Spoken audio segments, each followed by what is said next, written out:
और किसमें?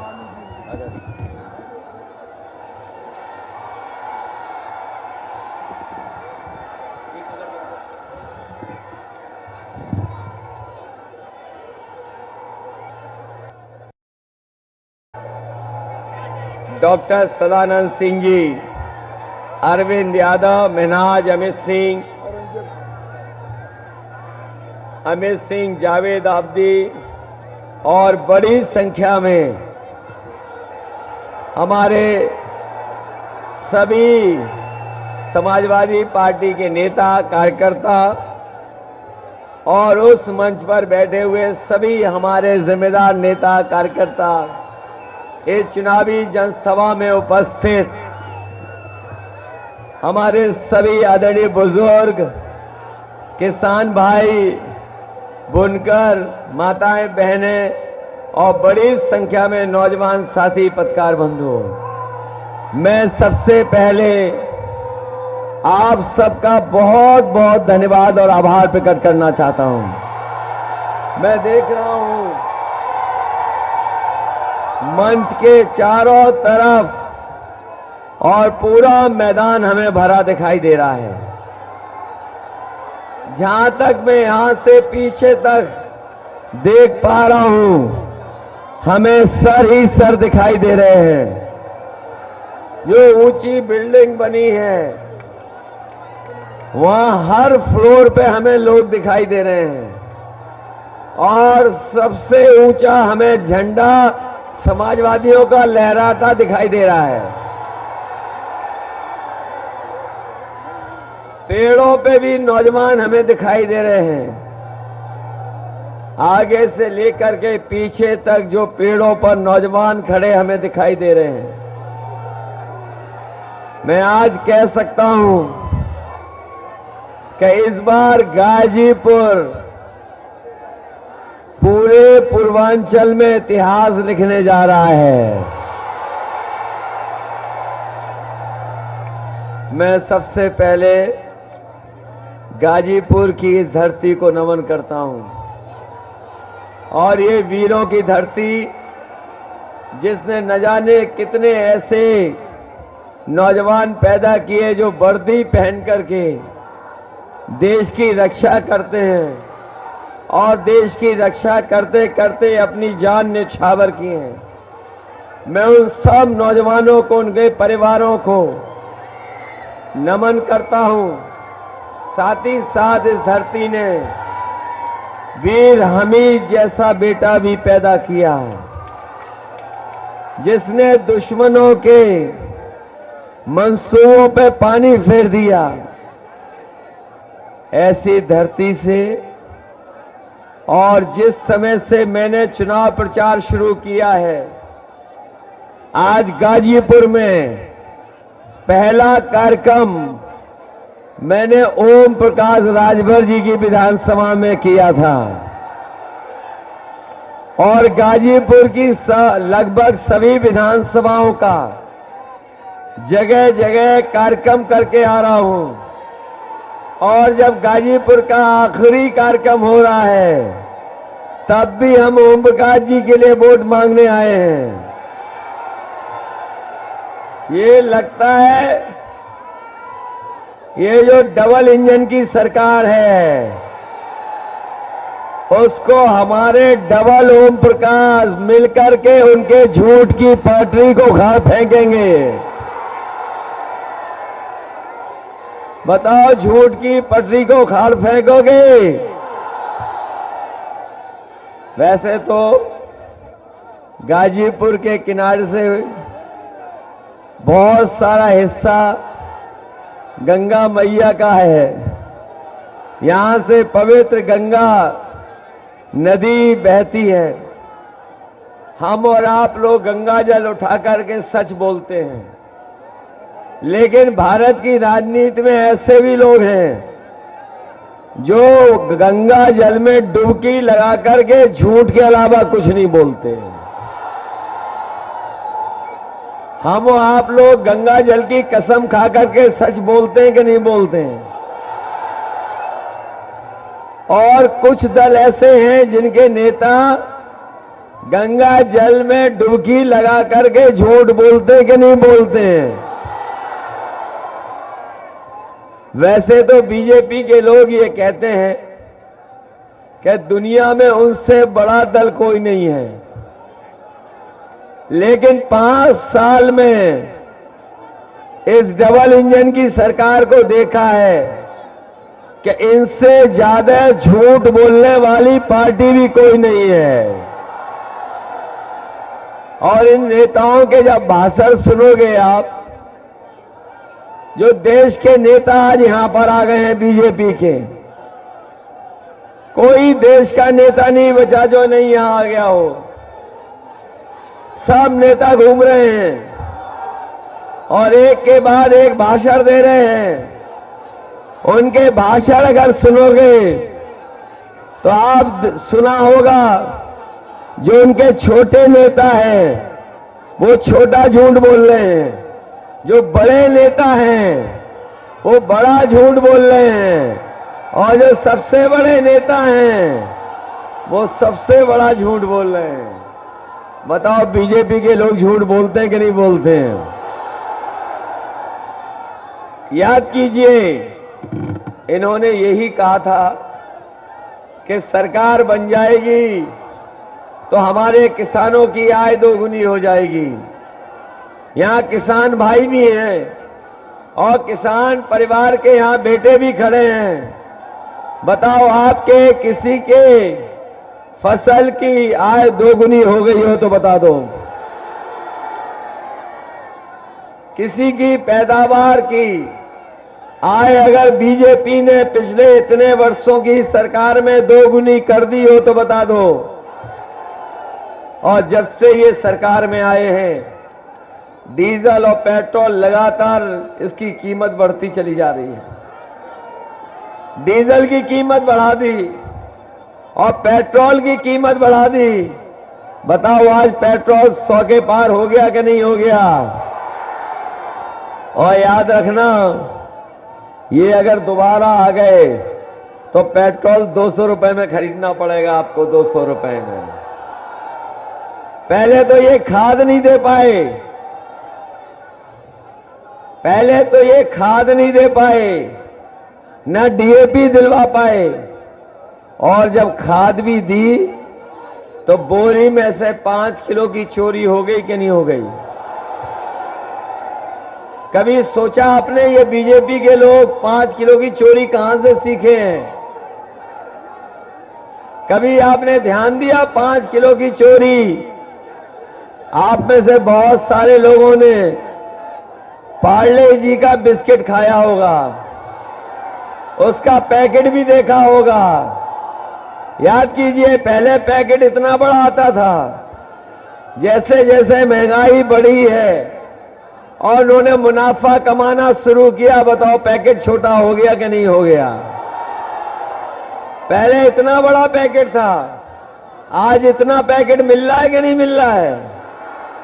याद रखना किसान भाइयों, ये दोबारा आ गए तो अभी तो 5 किलो की चोरी कर रहे हैं, इसके बाद 10 किलो की चोरी करेंगे। सावधान हो कि नहीं हो? हमारे बाबा मुख्यमंत्री क्या कह रहे थे कि उन्होंने लैपटॉप बांटे हैं। बताइए नौजवान साथियों, किसी को लैपटॉप मिले हो तो बता दो। ये जो हमें स्मार्टफोन दिखाई दे रहे हैं आपके हाथ में, ये कहीं बाबा जी वाले तो नहीं है स्मार्टफोन? बाबा जी ने किसी को नहीं दिया। और अभी गोरखपुर में कह रहे थे कि उन्होंने 2 करोड़ स्मार्टफोन बांट दिए हैं, और वो इसलिए नहीं दे रहे हैं क्योंकि हमारे बाबा मुख्यमंत्री लैपटॉप चलाना नहीं जानते। अभी उन्होंने एक तस्वीर डाली थी जिसमें वो खुद पूरब देख रहे हैं और जनता पश्चिम देख रही है। उसी दिन पता लग गया ये स्मार्टफोन भी चलाना नहीं जानते। इनके एक बड़े वाले नेता हैं, उनका बयान सुना आपने? उन्होंने कहा कि जो इंटर कर लेंगे लैपटॉप मिलेगा। और जब से उन्होंने ये लैपटॉप वाली बात की है, जनता उनके बयान पर लोटपोट हो जा रही है। और शुक्र है इस बात का कि उन्होंने ये नहीं कहा जब कर लोगे 10वें में एडमिशन लेने जाओगे तब लैपटॉप मिलेगा। याद है वो प्रचार करने निकले थे घर घर जाकर के, डोर टू डोर। वो डोर टू डोर प्रचार कर रहे थे। उनका जब हम लोगों ने तस्वीर देखी, पता नहीं वो पर्चा बांट रहे थे कि थूक बांट रहे थे। और जो वो डोर टू डोर प्रचार कर रहे थे, जब से बहनों ने उन्हें वो लाल वाले सिलेंडर दिखा दिए गैस के खाली वाले, तब से इनका डोर टू डोर प्रचार बंद हो गया। अब दूर से ही प्रचार कर रहे हैं। याद है गाजीपुर के लोगों, जब इन्होंने गैस के सिलेंडर दिए थे और जब वोट मांगा था, तब बताओ 400 रुपए का था कि नहीं था? और आज जब वोट मांगने आ रहे हैं तो बताओ सिलेंडर कितने रुपए का है? और याद रखना, अभी तो केवल उन्होंने बड़ा वाला कमर्शियल सिलेंडर की कीमत बढ़ाई है। सरकार उनकी आ गई तो ये सिलेंडर भी महंगा हो जाएगा, इसकी गैस भी महंगी कर देंगे। इसलिए सावधान हो कि नहीं हो? ये पहला चुनाव मैं देख रहा हूं जो चुनाव जनता लड़ रही है। ऐसा चुनाव पहले कभी नहीं देखा, कभी ऐसा चुनाव नहीं देखा। और हर चरण में जनता मुकाबला कर रही है। 6 चरण में तो 6वें चरण में तक, 6वें चरण में तो साइकिल ने और छड़ी ने इनके छक्के छुड़ा दिए हैं। 6 चरण में पता नहीं लगा इनका कहां पहुंचे हैं वो लोग। और तभी देखा होगा उनकी भाषा बदल गई। भाषा बदल गई, बीजेपी के नहीं बदल गई। और हम तो ये जो घोर परिवारवादी वालों को कहना चाहते हैं, जहां जा रहे हैं वहां कह रहे हैं घोर परिवारवादी लोग। हम लोगों को कहते हैं कि हम लोग घोर परिवारवादी लोग हैं। हम घोर परिवारवादी लोग आपको एक सलाह देना चाहते हैं। कब आने वाले समय में आपकी सरकार बनने वाली नहीं है। और हमारे बाबा मुख्यमंत्री जी ने लखनऊ से गोरखपुर की टिकट भी बुक कर ली है। बताओ टिकट बुक हो गई कि नहीं हो गई? तो हम परिवार वालों की सलाह मान लो कि हम परिवार वाले जब कभी अपने घर जाते हैं तो अपने बच्चों के लिए मिठाई, खिलौना, कुछ न कुछ सामान लेके जाते हैं। तो हम अपने बाबा मुख्यमंत्री जी को सलाह देना चाहते हैं, जब वो अपने घर गोरखपुर जाएं तो अपने गुल्लू के लिए बिस्कुट लेते जाएं। गुल्लू तो जानते हो कौन है? कौन है गुल्लू? इसलिए हमारी उनको राय है कि गुल्लू के लिए बिस्कुट लेते जाना।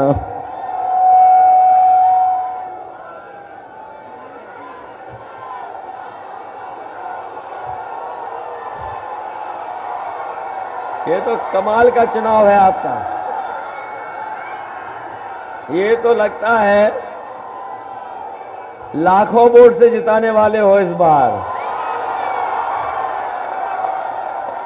इस बार कोई टिकने वाला नहीं है।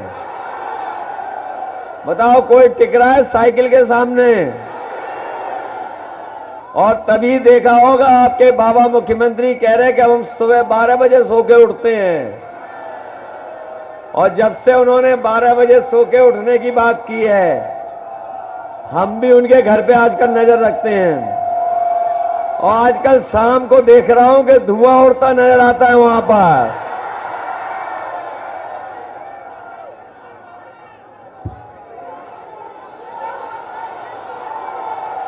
न केवल हमने धुआं उड़ते हुए देखा, उस दिन पुताई वाले जा रहे थे, उन पुताई वालों को मैंने रोक करके पूछा कहां जा रहे हो, तो बोले कि मुख्यमंत्री आवास में जो धुएं के काले धब्बे लग गए उनको पोतने जा रहे हैं। बताओ बाबा जी जा रहे हैं कि नहीं जा रहे हैं? ये तो लगता है ये जान गए यहां पर, उनकी तो विदाई हो गई है अब, इसीलिए भाषा बदली हुई है उनकी। न केवल भाषा बदली है, उनके बयान भी घटिया आ रहे हैं इस समय, उनके बयान घटिया आ रहे हैं। याद है कि नहीं याद है? इसलिए हम आप लोगों से आज निवेदन और अपील करने आए हैं कि ये चुनाव उत्तर प्रदेश का सबसे बड़ा चुनाव होने जा रहा है। ये उत्तर प्रदेश का चुनाव वो है जो उत्तर प्रदेश को बदहाली से खुशहाली की तरफ ले जाएगा। ये चुनाव इसलिए भी सबसे महत्वपूर्ण है क्योंकि प्रदेश हमारा जहां सबसे बड़ा है, वहीं हमारी ये भी जिम्मेदारी बनती है कि बीजेपी के लोगों ने जो लोकतंत्र और संविधान पर खतरा पैदा किया है, उस संविधान को, उस भारत के लोकतंत्र को बचाने का भी चुनाव है।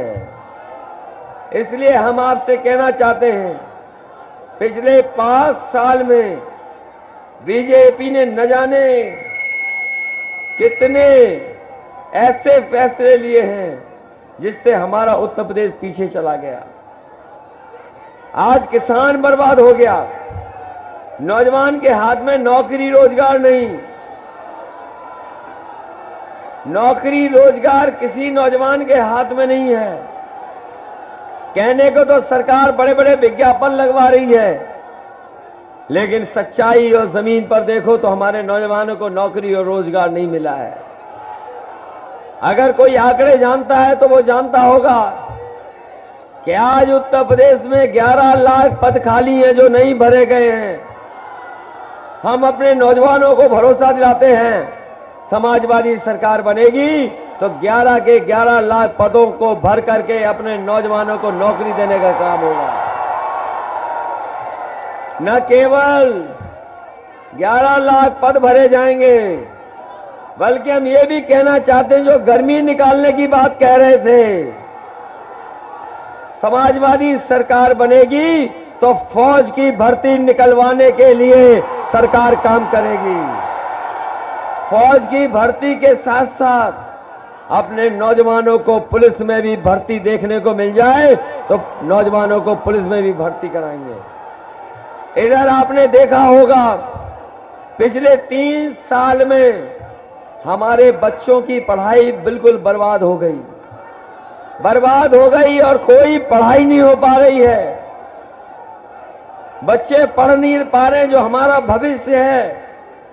इसलिए हम कहना चाहेंगे कि ये बीएड टेट वाले लोग जानते होंगे, शिक्षा मित्र वाले जानते हैं, ये 57,000 वाले शिक्षक भर्ती वाले जानते हैं, बीपीएड वाले जानते होंगे कि आज सबसे ज्यादा पद अगर कहीं खाली है तो शिक्षा विभाग में समाजवादी सरकार बनेगी तो बीएड टेट के लोगों को समायोजित कर करके शिक्षा मित्रों को वही सम्मान जो समाजवादियों ने दिया था दोबारा देने का काम करेंगे। ये बीपीएड वाले जानते होंगे कि इन्हें हाई कोर्ट से लेकर के सुप्रीम कोर्ट तक लड़ना पड़ा।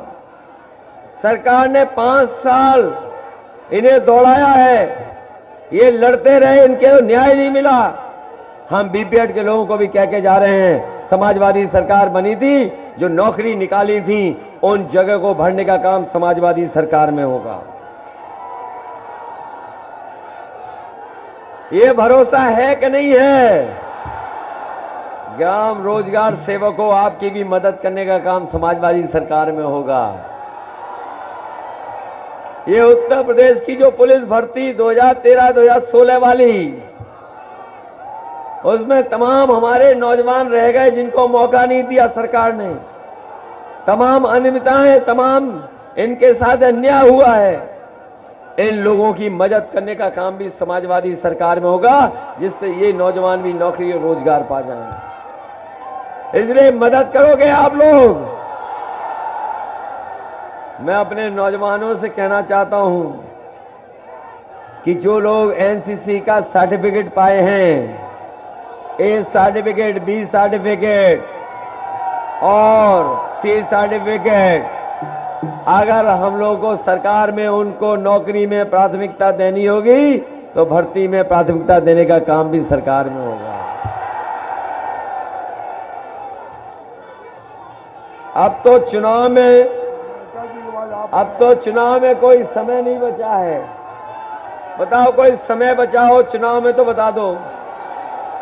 आज के बाद केवल एक दिन और है, उसके बाद 7 तारीख को आपको वोट डालना है। इसी दिन का तो हम लोग इंतजार कर रहे थे। बताओ, 7 तारीख का इंतजार कर रहे थे कि नहीं कर रहे थे? और आपको तो पता लग गया होगा, पहले चरण से ही साइकिल आगे है। बताओ, साइकिल आगे है कि नहीं है? हमारी पार्टी और गठबंधन तो चौथे चरण में ही 2 शतक लगा चुकी थी, और पूर्वांचल आते आते लग ये रहा है कि पूर्वांचल में पूरा सफाया होगा और गाजीपुर में शून्य होंगे ये लोग। बताओ, गाजीपुर के लोगों, बीजेपी को शून्य करोगे कि नहीं करोगे? इन्होंने किसानों को धोखा दिया कि नहीं दिया? नौजवानों, आपको 5 साल इंतजार कराया कि नहीं कराया? महंगाई बढ़ा दी कि नहीं बढ़ा दी? सिलेंडर महंगा कर दिया कि नहीं कर दिया? और ये बीएड वाले, टेट वाले 5 साल से इंतजार कर रहे हो कि नहीं कर रहे हो? इसलिए 7 तारीख को आप वोट डालिए। वोट डालोगे 7 तारीख को साइकिल पर। 7 तारीख याद है कि नहीं याद है? और ये हमारे शिक्षा मित्र वालों आपको मदद की थी। जैसे ही सरकार को पता लगा कि हम फिर मदद करने जा रहे हैं, शिक्षा मित्र वाले जानते होंगे। बताओ, बीजेपी ने आपको धोखा दिया कि नहीं दिया? शिक्षा मित्र से लेकर के किसी को नहीं छोड़ा जिसको बीजेपी ने धोखा न दिया हो। वो तो पहले ड्यूटी लगी थी शिक्षा मित्र वालों की, बाद में ड्यूटी काट दी गई, और वो इसलिए ड्यूटी काट दी गई क्योंकि शिक्षा मित्र के लोग तो पूरे समर्थन में खड़े थे। लेकिन अब हम आपसे अपील करना चाहते हैं, जहां शिक्षा मित्र अपने बूथ पे मदद कर रहे हैं, वही बीएड टेट वालों बूथ पे जिताओगे। और ये 57,000 वालों, और ये जो हमारी पुलिस भर्ती वालों और फौज की भर्ती वालों, इसका मतलब अब तो जमानत जब्त होने जा रही है बीजेपी की। इसलिए जिताइए ओम प्रकाश जी को, और इतने वोटों से जिताओ कि गाजीपुर से लगे कि सबसे बड़ी जीत अगर किसी की है तो ओम प्रकाश जी की है। और ये सरकार बनाने का चुनाव है सरकार बनाने का चुनाव। 10 तारीख को परिणाम और उसके बाद सरकार, और उसके बाद हमें और आपको होली का त्योहार भी मनाना है। बताओ, त्योहार अच्छा मनाना चाहते हो तो फिर सरकार बनवाइए। इन्हीं शब्दों के साथ मैं आप सबका धन्यवाद देता हूं और बधाई देता हूं। वहीं मैं आपके ओम प्रकाश जी को भरोसा दिलाता हूं, जीत के आइए तो न केवल आपका सम्मान बढ़ाएंगे, सम्मान के साथ साथ जिस स्टेडियम में, जिस स्कूल में हम लोग कार्यक्रम कर रहे हैं, अगर हमें खेल के लिए स्टेडियम या दौड़ने के लिए रनिंग ट्रैक भी देना पड़ेगा तो सरकार बनाने के बाद देने का काम करेंगे। इसलिए मदद करिए और जिताइए। एक एक वोट साइकिल पे डाल देना। यही निवेदन, यही अपील मैं आपसे करने आया हूं। बहुत बहुत बधाई।